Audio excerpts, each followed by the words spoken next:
On va d'abord faire une infusion, on va mélanger tout ce qui est sucre, matière sucrante, avec l'eau et les épices de façon à ce qu'on fasse une infusion. Donc on va arriver à ébullition avec notre sucre, notre trémoline et notre eau et nos épices.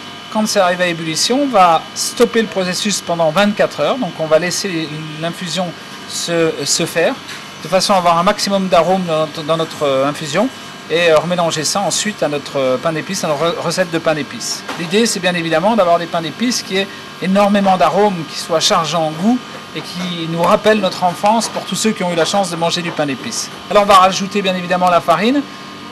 On peut, si on veut, mettre un petit peu de levure chimique de façon à faire pousser un petit peu le pain d'épices, parce que le pain d'épices c'est quand même lourd. Ouais, c'est assez. Alors il y a des endroits dans l'Europe de l'Est par exemple, on ne rajoute pas du tout de levure chimique. Nous on la met un petit peu pour essayer de l'aérer un peu plus. Alors bien évidemment, si on l'aère un peu plus, il se conserve un peu moins. Et le rhum. Voilà. 60 g de rhum, on mélange ça.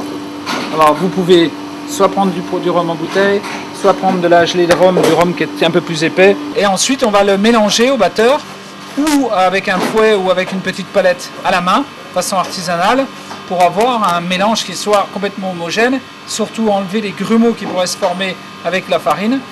Il nous faut une pâte qui soit homogène, liquide, puisque si on a des grumeaux à l'intérieur de la recette, bien évidemment, on va les retrouver par la suite. On a la consistance d'une pâte à crêpes.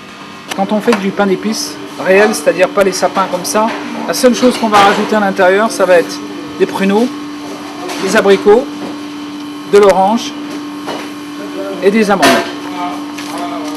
Et on va mélanger ça pendant qu'on finit de pétrir. Dès qu'on a fini de pétrir, que la pâte est bien lisse, bien homogène, on va rajouter ces fruits à l'intérieur. Sauf qu'aujourd'hui on ne va pas utiliser ces fruits puisqu'on va faire des sapins. Et c'est exactement la même recette. On va mettre ça dans une poche, cet appareil, donc ce mélange dans une poche avec une douille. On va bien répartir ça. Nous aujourd'hui on a mis ça dans des moules en style-pâte forme de sapin. On va remplir les moules aux 3/4. Une fois que ça sera rempli aux 3/4, on attend 5 minutes et après on met ça dans un four à 160 degrés pendant une cinquantaine de minutes, 45-50 minutes. Le pain d'épices ne doit pas être trop cuit, il cuit lentement à 160 degrés, les sucres vont arriver à caraméliser, les arômes vont se former, bien évidemment la caramélisation, enfin en tout cas un maximum d'arômes, donc il faut le laisser cuire doucement, 160 degrés, 50 minutes. Pour un petit pain, comme on va faire des petits pains qui font 100-120 grammes. Sinon, si on fait un gros pain d'épices, bien évidemment, on va le laisser cuire pendant 1h30, 2 heures. Ici, on mélange soit du blanc d'œuf et du sucre glace, soit de l'eau et du sucre glace. On mélange, on fait un mélange qui soit plus ou moins liquide. Vous voyez, il se tient quand même, parce qu'on va mettre ça après dans une petite poche, dans un petit cornet en papier, de façon à pouvoir s'amuser à décorer nos petits sapins de Noël. On peut démarrer par le haut et faire tous les zigzags du sapin.